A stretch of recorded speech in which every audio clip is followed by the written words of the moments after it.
Danny Flexen here for Seconds Out. Delighted to be joined by my good friend, German heavyweight Christian Thun. Christian, how are you?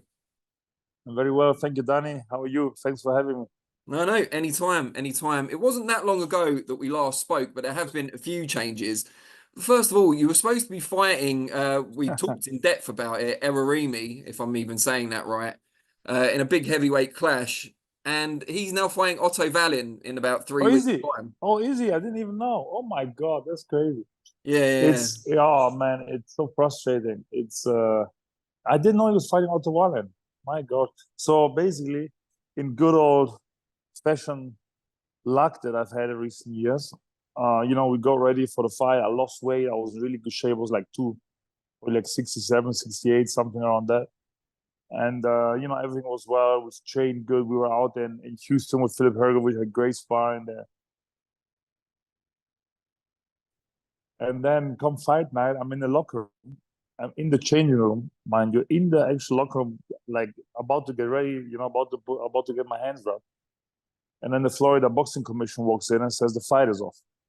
And of course, I know the guy a little bit, and I thought it was a joke. It's like a very, like a funny guy. I said, yeah, nice joke, And then he said, no, the fight is off. We have a problem with the opponent's medical.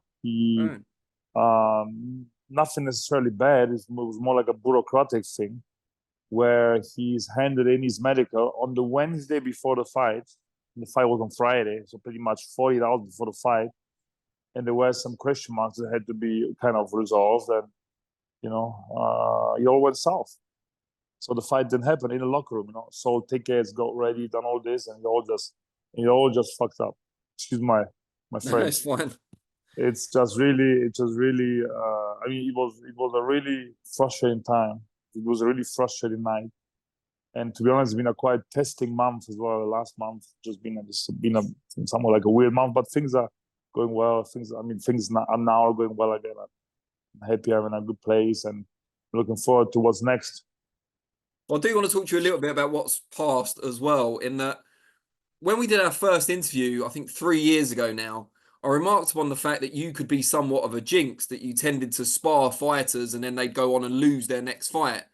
Well, I'm afraid to say the jinx has returned because you were sparring Filip Hrgović and you picked him to win as well against Daniel Dubois, and Daniel Dubois turned in the performance of his career thus far and got the job done.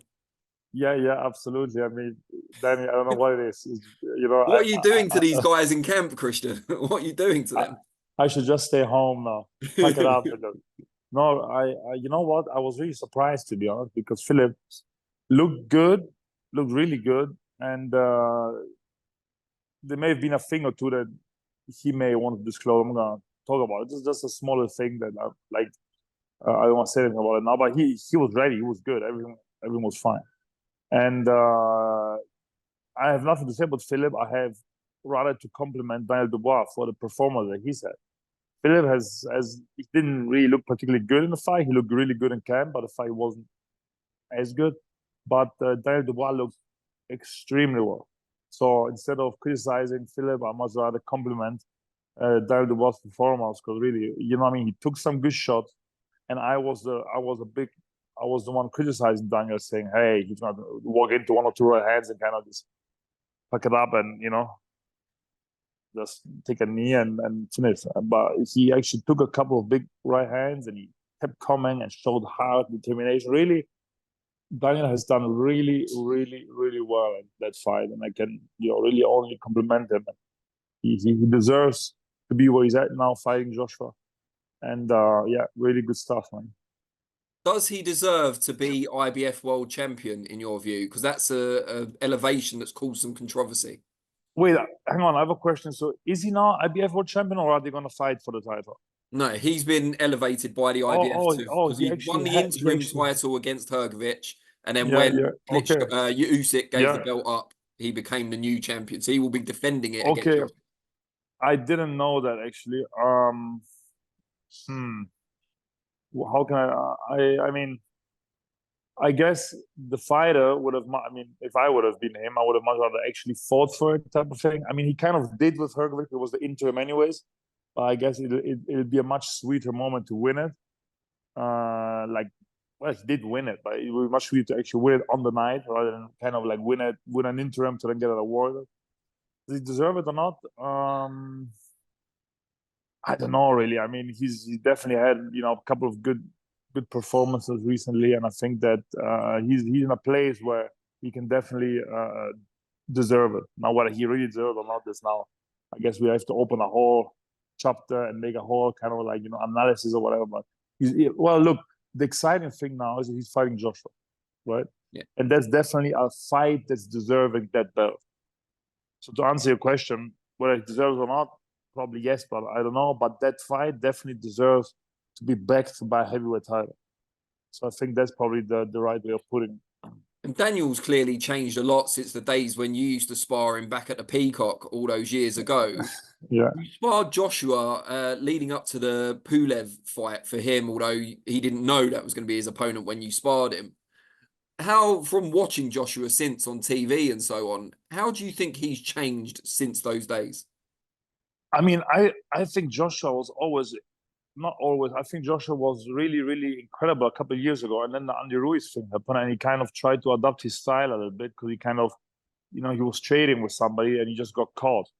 And, and then he started to box more. And in the rematch against Ruiz, that boxing style worked really well because he was the guy that you should have boxed in the first place. But apart from that, he should just go out there and just smash these guys, like kind of thing. You should box a bit, just go out there, just let bombs go. Because I can tell you now, the shots that he throws, nobody throws. He really throws some menacing, vicious shots, and he should just do that. Not really, like box too much and do all that sweet science. So he should do that against kind of, Andy Ruiz type, like brawlers type of thing. But other than that, he should just go out there, just really just take people's head off, really.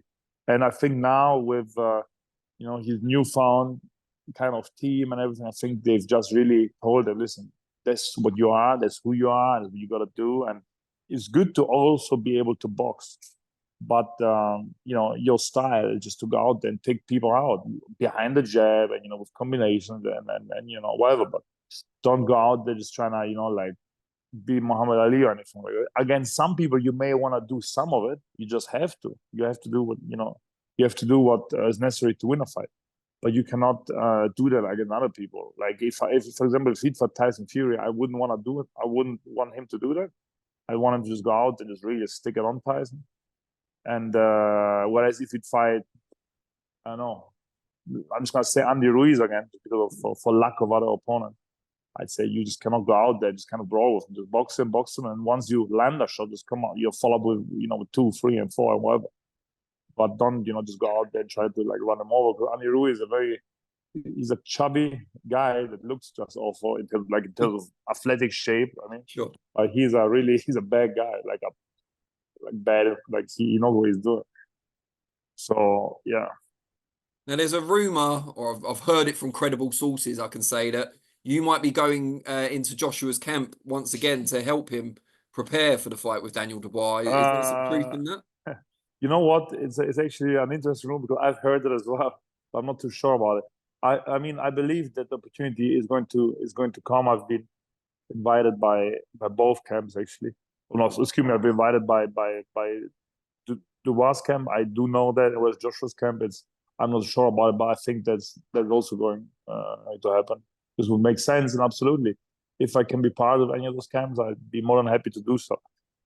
Who am I gonna go with? I mean, I really don't know. Really, like, I mean, I'd probably go with. I don't know really. I mean, I just like Joshua. I like him personally, and I think that he's like I like to watch him. I don't really watch boxing. I like to watch Joshua fights. I'd probably just go to Joshua and spar him before May time. I mean, spar both May before. I don't know really. I think I'd be happy. I'd be happier to go to Joshua. But once again, I may also go to Dubois. It's purely what kind of time schedule fits best for everybody. It's one of them ones. And of course, whoever you decide to spar, they're going to lose on September the 21st. So yeah, you exactly. Decide the fight. Yeah, exactly. You remember a couple of years ago? I think it was in the Euro Cup or in the World Cup. There was like a weird octopus, and it was kind of like, you remember that? Yeah, picking who the winners. Yeah, picking. So wherever I'm gonna go to spar, they're gonna lose. So yeah, it's actually really funny. Actually, it's actually crazy. Yeah, because you could go to Joshua's camp because, as you say, you like him personally, but you'll be and then next thing you know, defeat on him. Yeah, yeah, yeah. It's actually really crazy, actually, right? It's actually really. I have to keep an eye on this because there's something that's just kind of weird a little bit. I'm like the black cat. Look, I'm all dressed in black as well. I'm like a black cat of boxing. Let me ask you this before we move on from Joshua Dubois, because this has been something that's been argued about between the promoters over the last couple of weeks.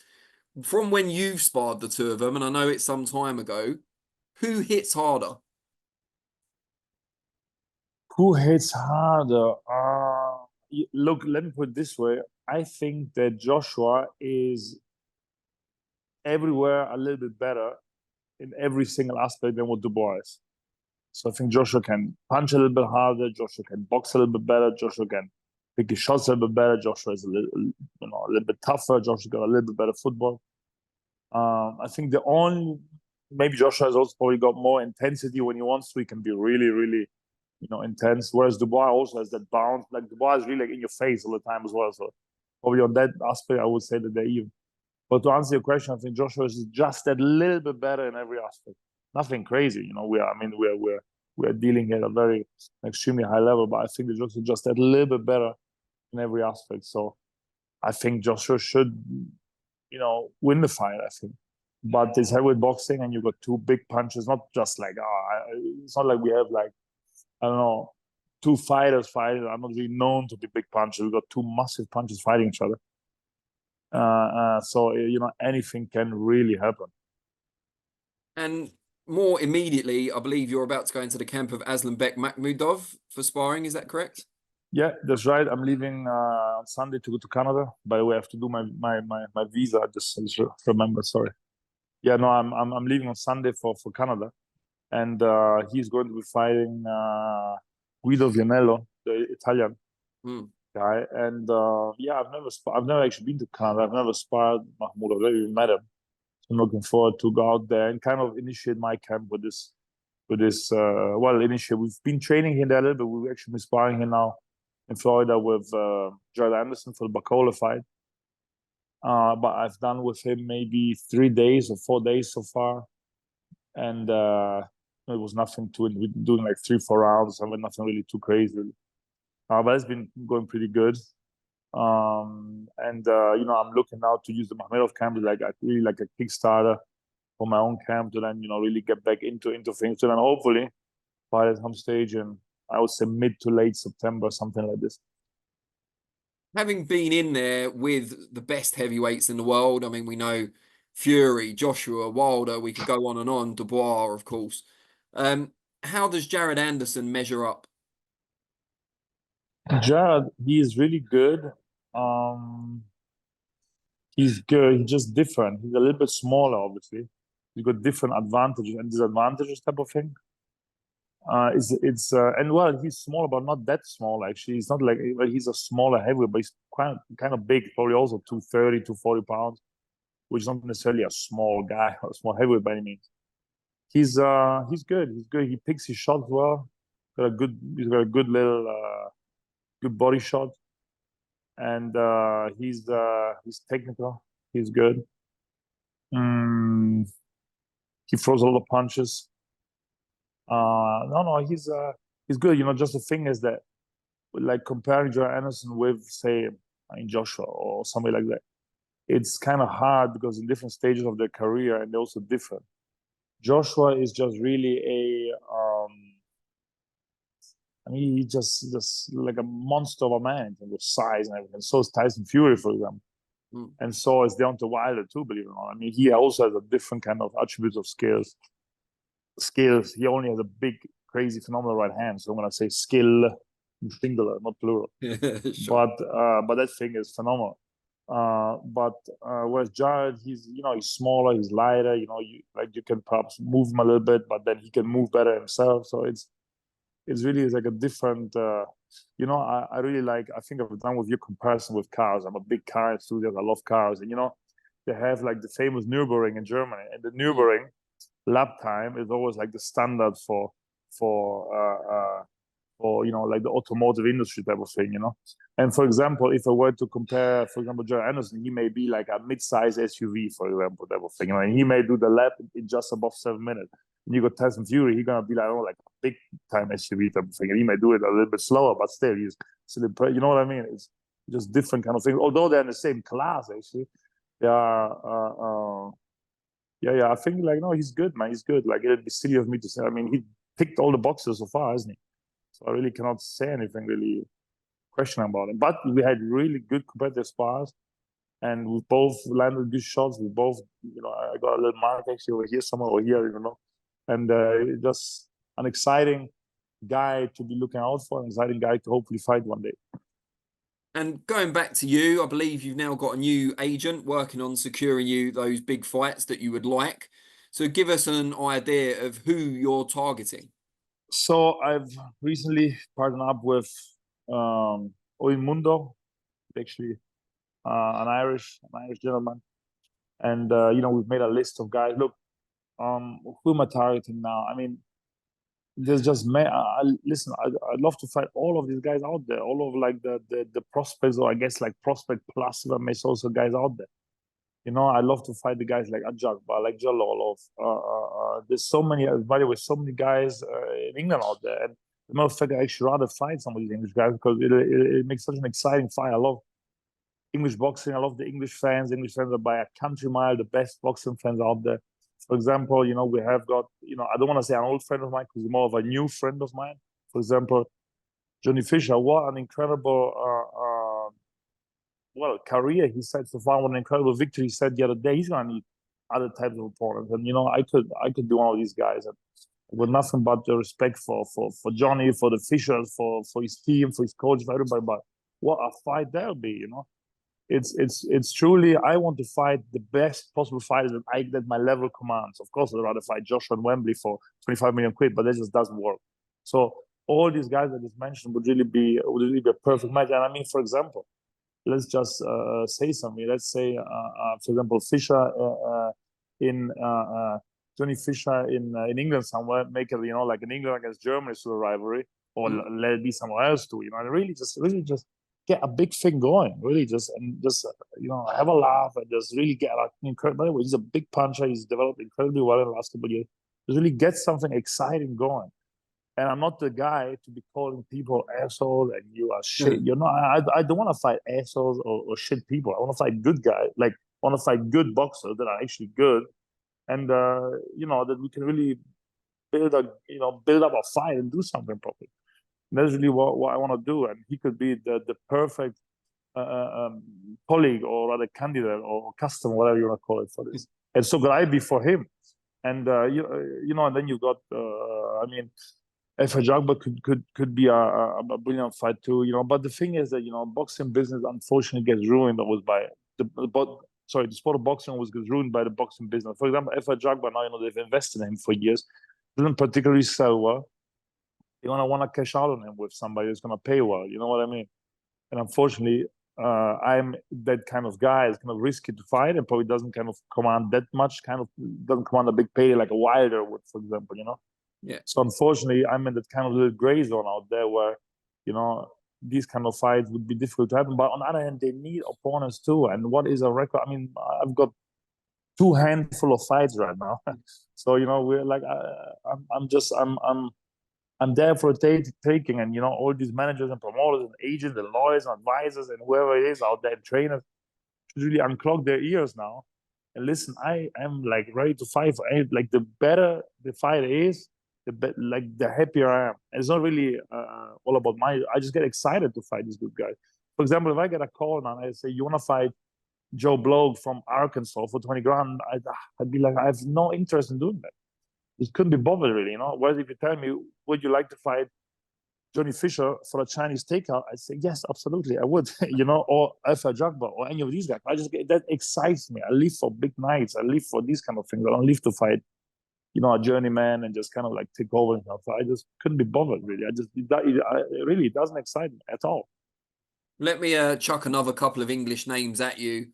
One of which would be a revenge mission of sorts against Joe Joyce, who some people may know defeated you in the London ABA final around a decade ago. Yeah, If he yeah, gets absolutely. past Derek Chisora, would you fancy that? Absolutely, yes. Joe Joyce. You know what? For some reason, I completely forgot about him. I don't even know why. But Joe Joyce, now that you mentioned, would probably be my favorite one. Also mentioning that there is a bit of an how to say that I have to beat him now. You know what I mean? Like he won once, and now it's my turn to beat him. I have to avenge my defeat. Absolutely, Joe Joyce. And I mean, really, for sure, Joe Joyce, or I mean, I'm pretty sure any guy you're gonna name, I would say proudly yes to. But I don't even know why I completely forgot about Joe Joyce. But Joe Joyce definitely would potentially be the front runner out of all these guys. You mentioned Johnny Fisher just there, and Eddie Hearn was giving a talk to the press after his latest win over Alan Babbage. And he said Dillian Whyte is now looking to get back in the mix after the issues he's had. Absolutely. That must be a Absolutely. name on your radar also. Absolutely. Dillian Whyte would be an amazing fight. And you know, I really, you know, I think I just said it to you now. I don't really watch boxing, but when Dillian Whyte fights, I tend to kind of creep in a little bit because I just like him as a fighter. I think I just like to watch him fight. You know, he gets tagged and he comes back with a big counter left hook and may just knock you out, type of thing. So he's very kind of exciting fight to watch. Dillian Whyte would be an amazing fight too. You know, I think we all have to put aside our little, you know, like the promoter, like our egos kind of stuff, and just let's get this fight on, man. You've got Christian Thun out there. He's 6'9", 265 pounds. You can fight it, but he's tough. You got a chin. You can like I can do it all. Let's just give me a shot. Let's just get it going with any of these guys. Really, and by the way, I don't even want prison. Just get it. Let's get it going. Really, that's all I want. Really. I'm getting slowly but surely fed up with all these things. You know, just for all you fans watching now, I want to kind of repeat one thing. I had 2 broken hands back to back after my last fight. By the way, nobody to blame. I guess it's just, you know, things happen. So I had 1 broken hand and I lost that fight. Absolute shit show of performance. Mea culpa. I've done so bad. It's just really bad. I had a surgery. I made a comeback fight a year and a half later. In this comeback fight, I broke my hand again. A different part of my hand now, my ring finger, by the way. My ring finger on my right hand, just to remind me to never get married. I think I said it last time already. There was somewhat of a sign from above. And then, you know, once again, we took care of the broken hand, this and that. You know, everything was going all right. And then I'm in the locker room for my last fight, and my last fight gets canceled an hour before it actually happened against an actual good opponent with like a 20-3 or 4 or 2, whatever record. 19 knockouts. That was supposed to be like my kind of like step-up fight. So really, it's been really super frustrating to be in here. And then, you know, when we speak with promoters, like, oh no, and Ajagba, we're gonna fight him against somebody big to cash out. Oh no, this guy, we're gonna protect him. Oh no, this guy, no, for this guy, we're looking at somebody else. What am I supposed to do? Yeah, I get it. You have to be patient and you have to wait, etc. But I'm just, once again, I'm telling you, like, any of these good guys out there, like, and I say good guys, like the Whytes, the Joyce, the Fisher, the Adelays, the Jalolos. I say now here with, I officially say yes to those. I already agreed to it, and it's just a matter of getting these things, you know. And you know, I've never really been offered any of these fights. Never. It's kind of weird, right? It's weird because, you know, look at my record, and yeah, he's probably decent here and there, but my record's a bit deceiving, and people that know, they also know a little bit like, not sure about that. Let's kind of like, let's choose somebody else, you know. So it's a bit of a difficult kind of situation we find ourselves in. But once again, I'm sure we're gonna be getting a fight, and it's just inevitable to eventually get something that's you know, exciting and that's really, you know, yeah, exciting basically. And if one of the promoters out there is watching this and is interested in securing a fight for their fighter against you, what's the best way to contact you or to reach out? Please reach out to Mundo.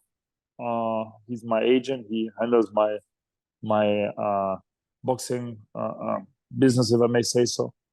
And if for whatever reason you cannot reach out to him, you can reach out to me directly on Instagram, Christian Thun _official, and I shall then pass your information to my agent, who will then be dealing with it. And I mean, there's many American guys out here too, by the way, which are just as exciting. The thing is that, as you know, Danny, and as some of you watching may know, I grew up. I spent 10 years in East London, in Canning Town. Therefore, making, you know, a comeback in England, or well, a comeback to a boxing comeback on English soil against an English boxing prospect, potentially boxing legend, like maybe a Johnny Fisher, for me would just be a dream come true. Like it's nothing else than that, really. And you know, I can guarantee, I can promise an exciting build-up, a super exciting fight. And whoever it may be, may the best man win. I would love that, really. It'd be the biggest, with Christmas approaching now quite unbelievably again already, it'd be the biggest Christmas gift to potentially have a proper tear-up somewhere in, you know, in London somewhere against some of these UK prospects. All right. Well, let's hope this wills it into existence. Fingers crossed. But Christian, really appreciate your time as always. And let's catch up again soon. Danny, thank you so much for your time. Thank you guys for tuning in. Good luck to England in the Euros in 2-3 hours. You know, my teams are all out. You know, I'm German, Italian. Germany has been kicked out. Italy's played appallingly. I love Cristiano Ronaldo, so I was kind of rooting for Portugal as well. So now it's only England left. So let's hope that England finally brings it home this year. Yeah, but we know whoever you help loses. So oh, Christ's sake. just Yeah, cheer for the Netherlands, please. Yeah. I will cheer for them. There you go. Let's go, Oranje. Up the Oranje. Let's go. Okay. All right, guys. Thank you so much. Yeah. Take care, man. See you, Danny. See you guys. Thanks, Christian. Take care, mate. Bye. Take care.